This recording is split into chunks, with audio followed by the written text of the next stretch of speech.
So if you're in Colossians chapter 3, verse 18, right through to chapter 4, verse 1, and it says, wives. So listen up. Wives, submit yourselves to your husbands as fitting in the Lord. Good, no one got up and left. We are off to a good start this morning. Let's carry on. Husbands, love your wives and do not be harsh with them. Children, obey your parents in everything, for this pleases the Lord. Fathers, do not embitter your children, or they'll become discouraged. Slaves, obey your earthly masters in everything, and do it not only when their eye is on you to curry their favor, but with sincerity of heart and reverence for the Lord.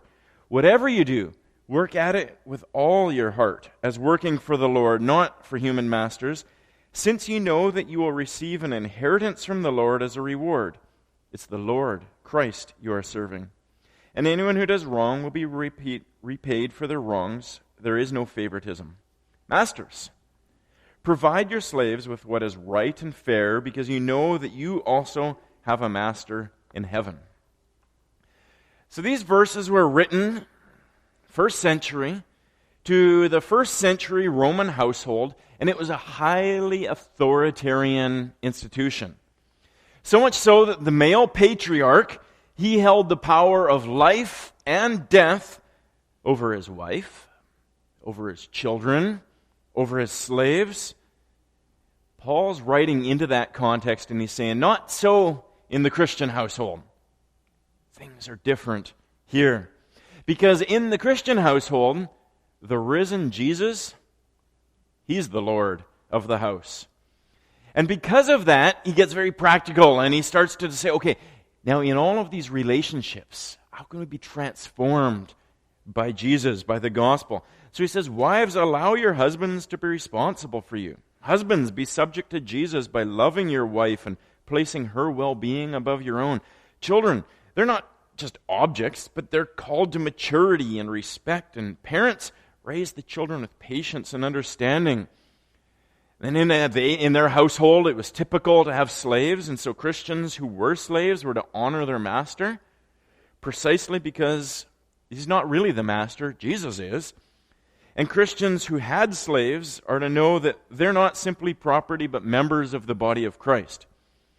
And so in this passage, we're reading this whole reshaping of the basic Roman institution, and it's being reshaped around Jesus. And it's Jesus who rules by his self-giving life. Now, he's not abolishing the whole system, but he's demanding it be transformed. So today we're going to read through two of these three relationships. We'll start with slaves and masters, and then we'll move to wives and husbands. And a couple weeks from now, we'll pick up on children and parents. One of the Sundays where our kids are up in the service with us, and we'll tackle that one at that point. Today, the helpful image we have in our minds is that of a dance. Okay, so I'm the last guy to be talking about dancing, because I can't even clap and sing at the same time. Like, I've just got no music in me. I can try and learn some moves, but I can't even do the floss right. It just doesn't work for me. I'm not a dancer. I can't move. But imagine the dance. And not just the dance where you're off on your own, but the type where it takes two people, where they're moving together. They're flowing together. The same song is playing, and they're both moving to the same music, sometimes breaking away and other times coming back, always enhancing one another. And the dance partners, we've got a few different partners on the dance floor. Masters and slaves, they're dancing together. Wives and husbands, children and parents. Now, if one of them were just to stand there rigid, what kind of dance is that? Does it work? I imagine their partner could compensate, but it would be awkward, wouldn't it? And if both partners stood there with their backs to each other, what type of dance is that? And so in this passage, it's calling for this relationship that's focused around Jesus as Lord. He's the one, He's the music that's moving us, that's guiding us. And in doing so, the whole goal is that the gospel is the song that we're listening to, and it changes these most important relationships in our lives. Now, if one person were just to stand rigid, and he's countering this here, where it's not just self-serving. Life isn't about how can I just serve myself, but now how can I give? How can I sacrifice? How can I love? How can I boost the other one up? Then it's a beautiful dance. Slaves and masters. Verse 3, verse 22, it starts off and it addresses the slaves. Obey your earthly masters in everything, and not just when they're watching you, but also when they're not even around and they don't even know. Work with all your heart. Now, when we hear slaves, it's hard for us to separate in our own minds the horrors of the transatlantic slave trade in the European colonies, isn't it? Like, that's our image. That's our view of slavery, bounded in deep-rooted racism. The slavery back in the first century was different. I'm not saying it was good. I'm not saying it was beneficial, but it was very much just part of the fabric of society. People and economies wouldn't know how to function without what they had going on. It was by no means positive, but it more came from military conquest and economic suffering. And so we have to somehow shake in our minds kind of the recent slavery that we understand. And as we want to apply this passage to ourselves today, we can't just kind of make a one-to-one, well, boss and employee, like employer-employee relationship. It's not just a straightforward switch it over. But picture the church receiving this letter. And I don't know how they did it. I'm assuming all the richer people, they'd be up front. Slaves, they'd be in the back. Well, balcony. You guys are the slaves up there, right? Woo! So they're all in the back, and they all receive this letter. And the letter is being read out publicly. So, when they start reading the letter, and it says, slaves, obey your masters, everyone in the front, they're kind of looking over their shoulder to their slave in the back, and they're, you hearing this? Right? Listen up. You need to take note of this. Slaves are kind of hanging their heads, and they're like, yeah, we've heard it before. But here it's shifting things. It's switching it up a little bit. And now, rather than simply being the slave just blindly obeys his master, it's elevating it. And it's saying, work with your whole heart. They were used to a type of dance that was more like one guy wielding a gun, shooting at the other guy's feet, saying, let's dance, right? And it's like, I'm not part of this dance, but I better join in for my own good and my own well-being, because if my master says something, I have to do it or I'll get beat. And now they're hearing, work at it with your whole heart. Like, sincerely and out of reverence for God. What type of work is that? And he's saying, not just when your master has his eye on you, but always. In everything, work at it with your whole heart. Now, I'm sure we can apply that beyond just first century masters and slaves, right? Think about yourself. Maybe you're employed and you're doing a job. Maybe you're just kicking around the home. Maybe you're retired. But whatever you're doing, this is what the verse says, whatever you do, work at it with your whole heart. And not just when people's eye is on you. And we're good at that, right? If someone's watching us, work a little bit harder. Clean a little bit more, do a little bit extra, because why? It's self-serving. They'll think good of me. They'll be impressed with me. And it's just self-serving. And he's saying, no, even when they're not looking at you, even when it doesn't even serve you at all, work at it with your whole heart. Simply not to boost yourself. And why? What's the reason? It's asking the question, who's your real master? Yeah, they have masters, but what's he saying? He says a few things. He says, first of all, sincerity of heart. Do it out of reverence for the Lord, as working for the Lord. And then he says it straight out. It is the Lord Christ you are serving. So who are their real masters? It's not the guy wielding the whip, it's Jesus. And since it's Jesus, imagine the first century slaves hearing this. It would be revolutionary, wouldn't it?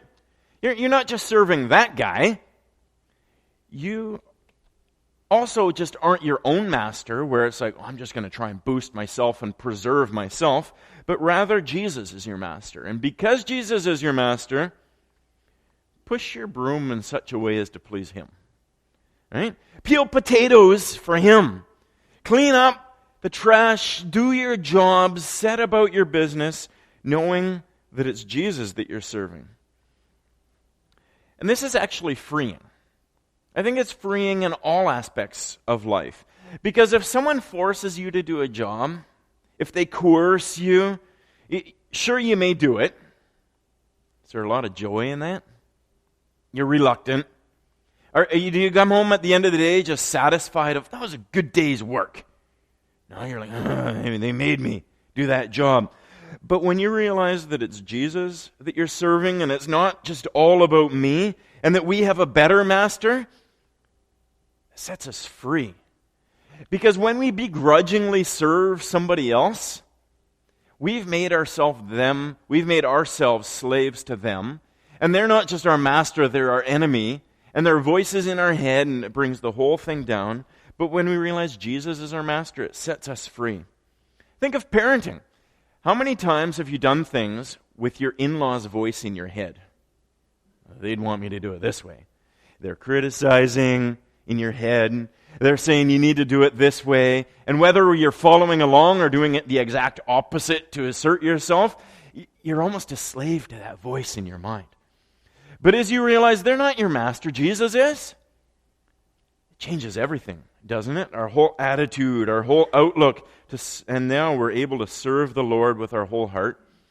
And then he ups it a little bit and he says, and your master, he's going to reward you. So anticipate a reward. You've got this inheritance in heaven. And then the slaves had no inheritance. They hardly had any monetary reward. And he's saying, no, anticipate a reward. Set your sights beyond, my master didn't give me extra today, but my real master sees what I've done, and I have an eternity to look forward to him. And in doing so, the same is true for us as we work. We're working to please our master, and we know that with eternity in him and the smile on his face and the rewards that he has will be so wonderful and amazing. He'll bring justice that these people lacked, and in our own lives as well. So when you feel that work is just mundane, the tasks of your day you don't really like, that you're criticized, you're overlooked, you're overwhelmed, you're stressed, know that you have a good master in heaven, and that will change how you work. And then he shifts gears, and he says, masters. The masters a minute ago were just looking to the back of the room going, slaves, listen up. And now they're like, ooh, we're in the hot seat now. I wonder if all the slaves in the back are kind of like, yeah, who's listening now? Right? Pay attention, master. We've got something good for you. Or maybe the slaves already took to heart what was just said. And instead of just being self-serving, saying, finally I'm going to get some relief, they're praying for their master who just beat them that morning. And they're like, okay, how is Jesus going to transform them just as he's transforming me? So whether the masters were squirming or not, there's a word for them. And it says, provide your slaves with what is right and fair. Why? Because you know you have a master in heaven. Provide what is right and fair. Don't just give them the bare minimum. Be just. Think of them as a person. And often I think the mentality would have been, I'm saving up for a vacation, so the less I give them now to eat supper tonight, the more I have for my vacation later. Right? And it was very much the rich are getting richer, and the poor were going without, and there was no justice. But I really go buy a new lazy boy chair. And I don't quite have enough money, so I'm just not going to pay my servants. And then I'll have enough money to laze around while they do all the work for me. And he's saying, no, pay them what is right and fair. Be just in this. Don't just give them the bare minimum. Pay them well. And it's hard to think what are modern equivalents. When people work for you, when you're at a restaurant and you're tipping, How can we view people and say, what is just?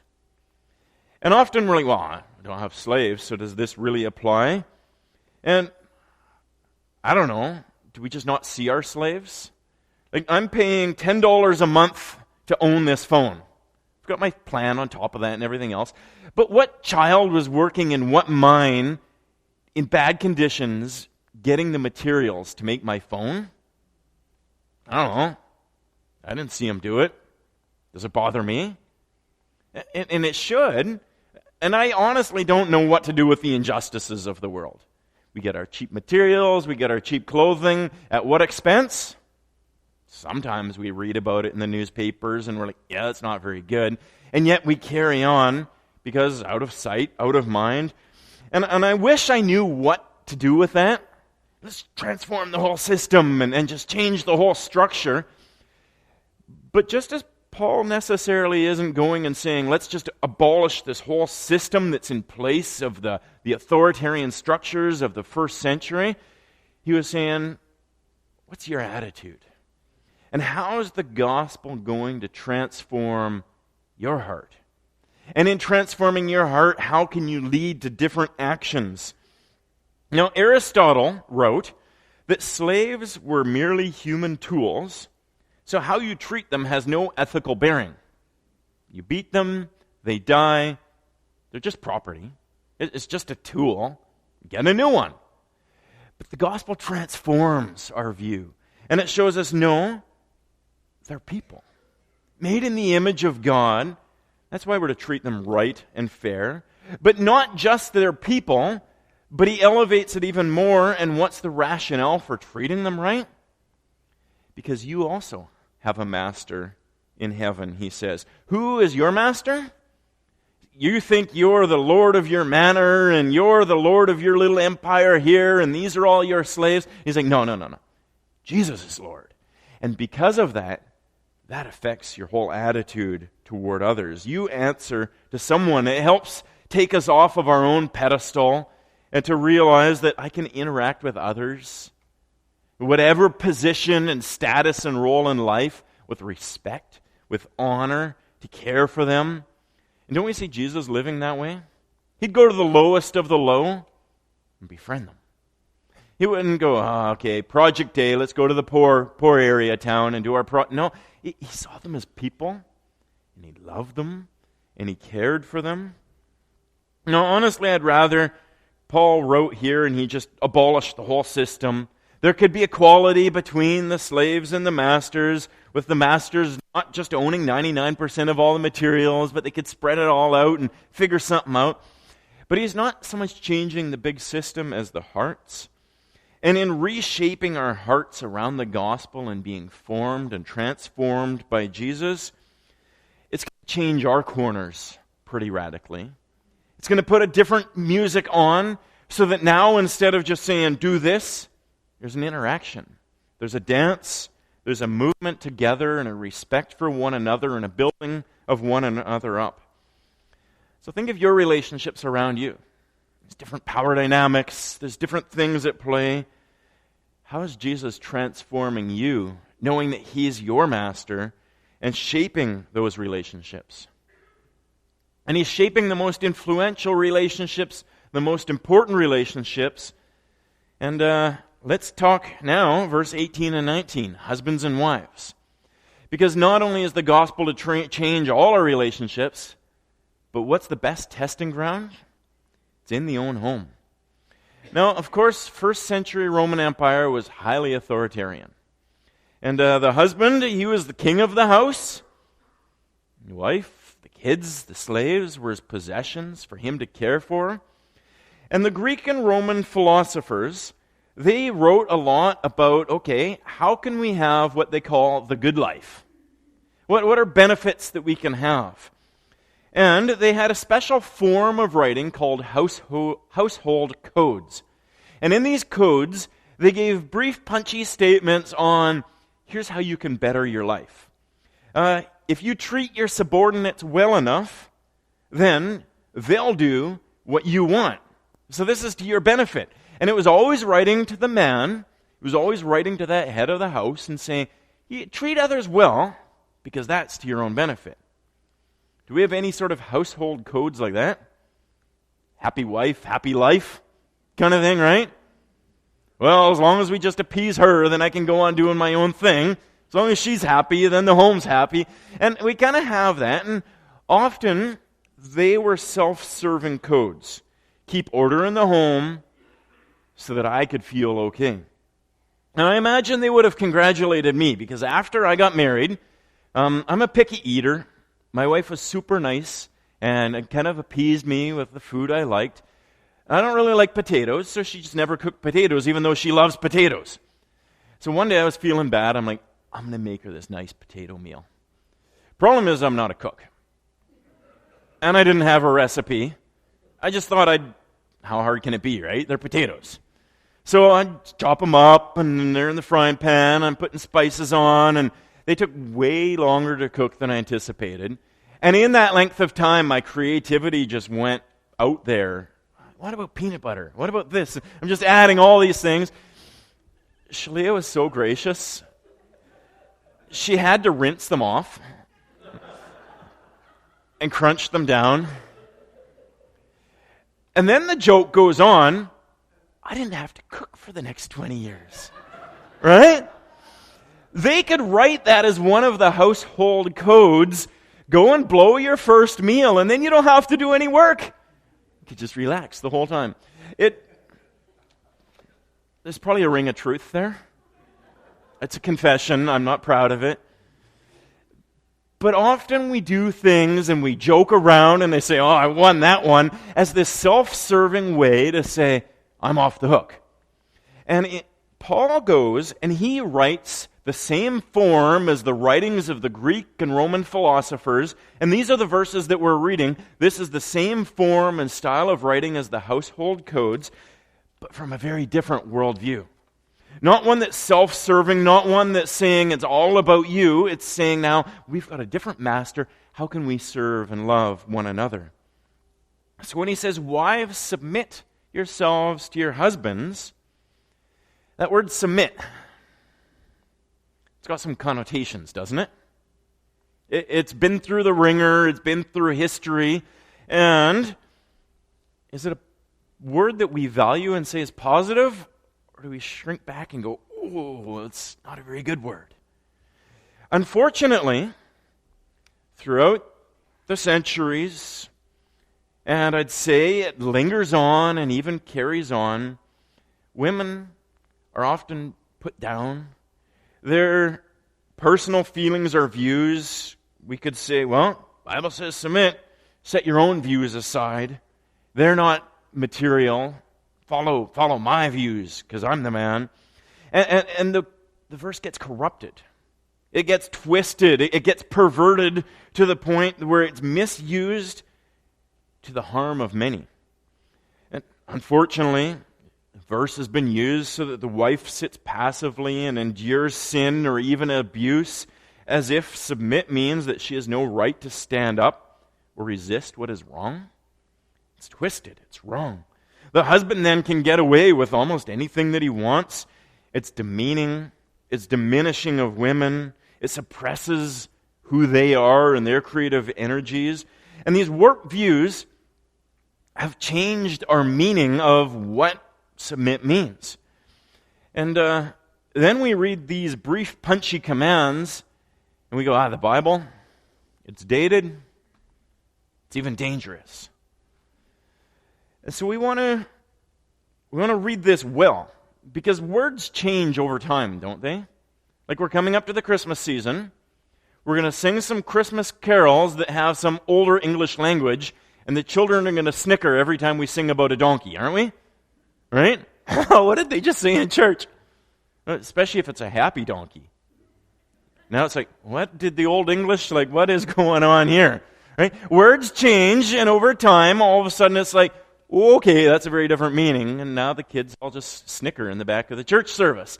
And when we read the word submit, our mind just goes to this place where it's been perverted and corrupted, and it's hard to know how do we interpret this? What does it mean? What is a good definition of this?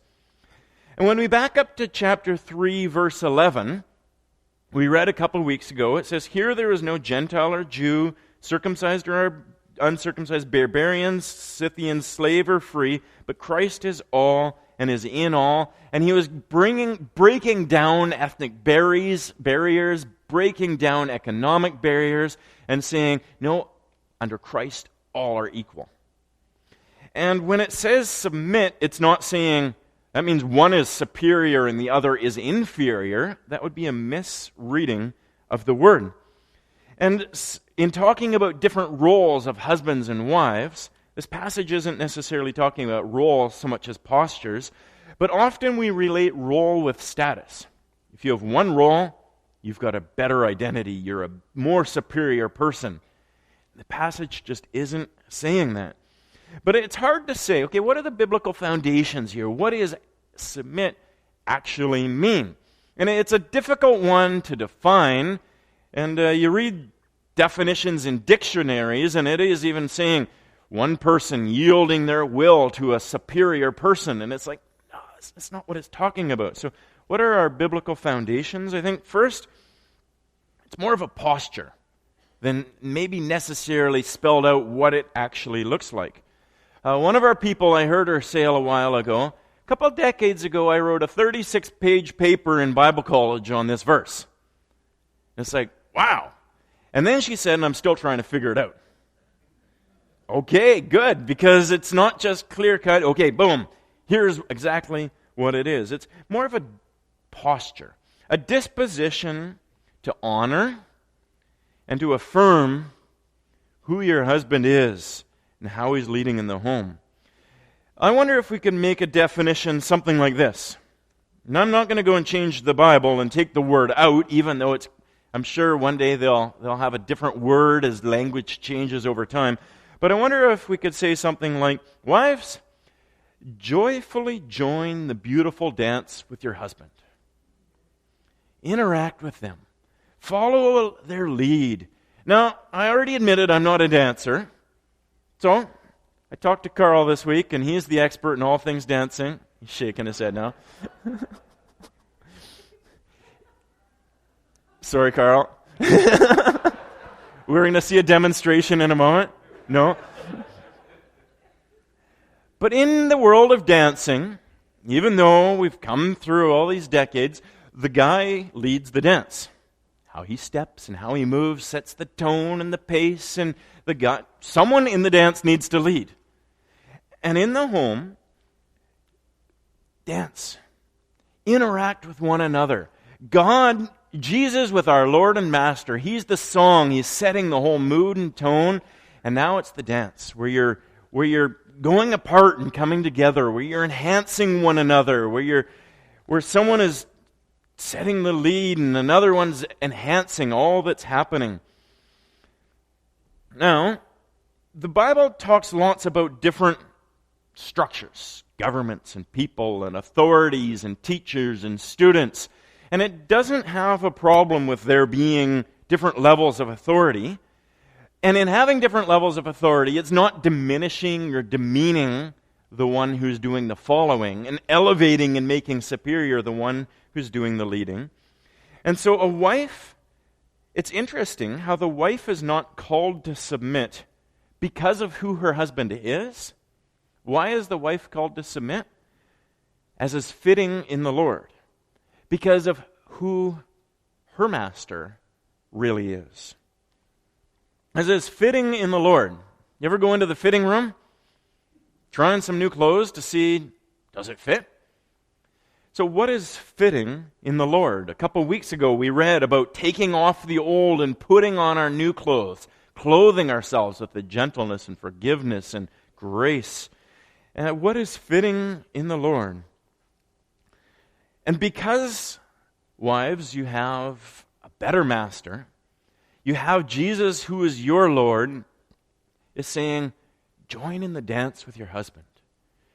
The temptation, of course, is to be self-serving, to say, I'm just going to live my own life and do my own thing. And here it's saying, no, lay down your life And walk with your husband, join with him, dance with him, so that you're not just your own person, but together as a unit, you're enhancing one another as you follow Jesus. That's who your master is. And so, these verses have often been misused. I remember a lot of my friends in Bible college, the guys, they'd be like, wife, do this, submit to me. And they'd turn it into a joke. But it wasn't funny, right? Because it was demeaning. And it was putting others down. And we want to have our lives lived in such a way that as the world watches us, they say, what's so different about this? Not where the guy's, I'm the authority, do what I say. And the wife is like, yes, dear, whatever you say. But they're dancing together. Because they've set aside their own life. They've set aside their own values of, it's all about me. And they're following Jesus and they're saying, now how can I enhance this relationship together? And we cannot separate verse 18 from verse 19. We can't just say, okay, wives, here's your thing. And then the husband gets to bark orders. But what does verse 19 say? Husbands, love your wives and do not be harsh with them. And in the parallel passage in Ephesians chapter 5, it goes on and elaborate in saying, love your wife means don't serve yourself, but just as Jesus laid down his life, and that was his love for us, he gave up everything for the benefit of his bride. Husbands, that's the calling that we have. Now, our natural bent goes one of two ways. It's self-serving, and it can either go passive or it can go harsh. And you see this, right? Watch the TV shows. What's your typical husband doing? Feet up, watching TV. Wife's running around, busy, doing all the work and cleaning and cooking and kids. The husband's like, rough day at work today. And it's just very passive. Not taking lead, not challenging, not building up, but just sitting back. And then, if you see the opposite end played out as well, if they don't go passive, then they say, okay, I'm going to do something. They get harsh. And so he's saying, no. Don't just go one or the other.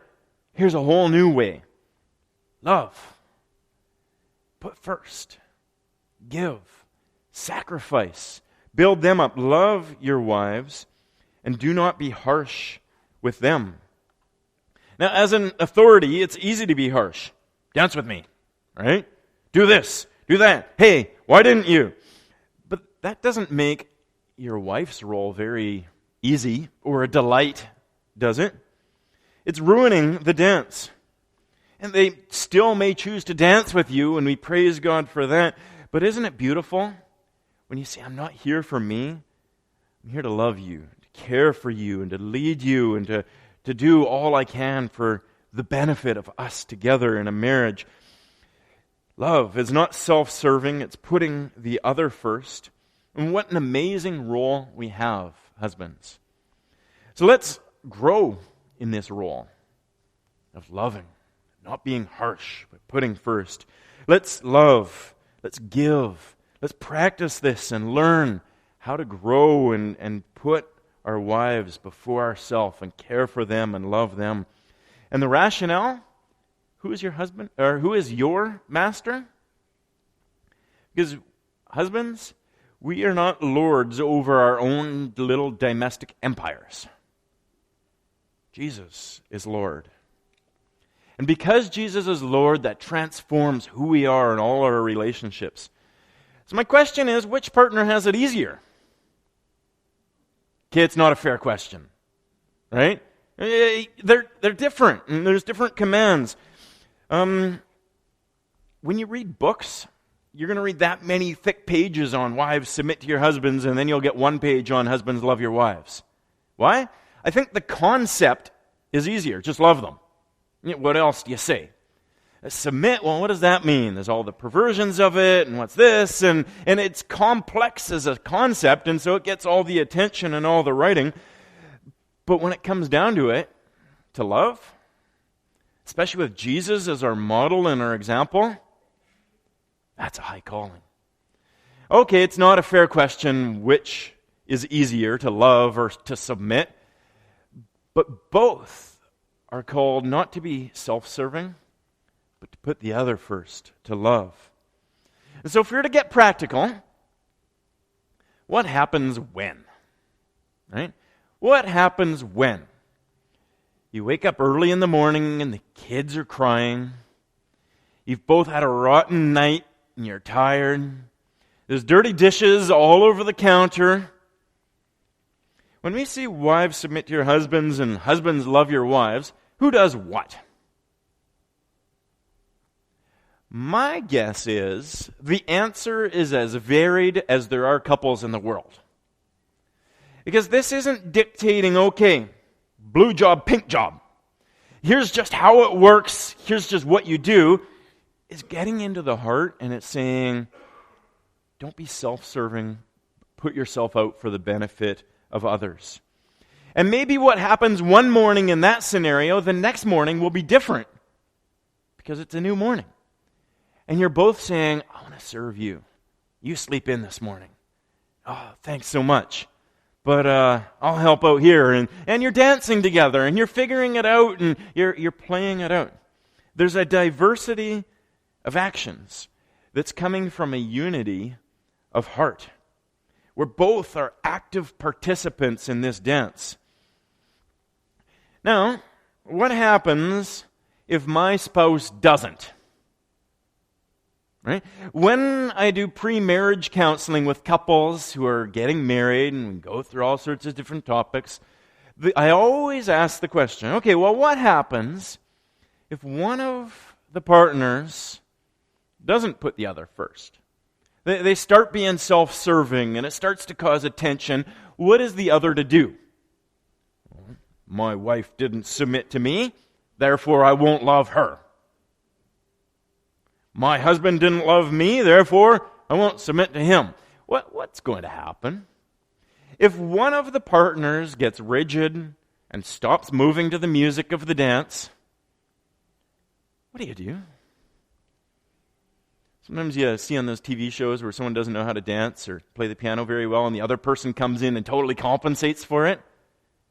And it turns into a beautiful thing and the other finally, Lord willing, will come along and join in.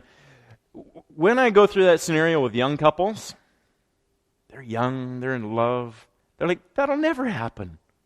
Right? We'll always give to the other. We'll always put one another first. It's just going to be beautiful.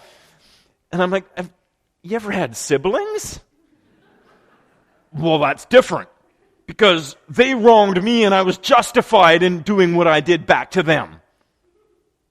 Well, I hate to break it to you, but sooner or later the day will come when your spouse does something that rubs you wrong. And you will feel justified in repaying them with wrong. It's true, isn't it?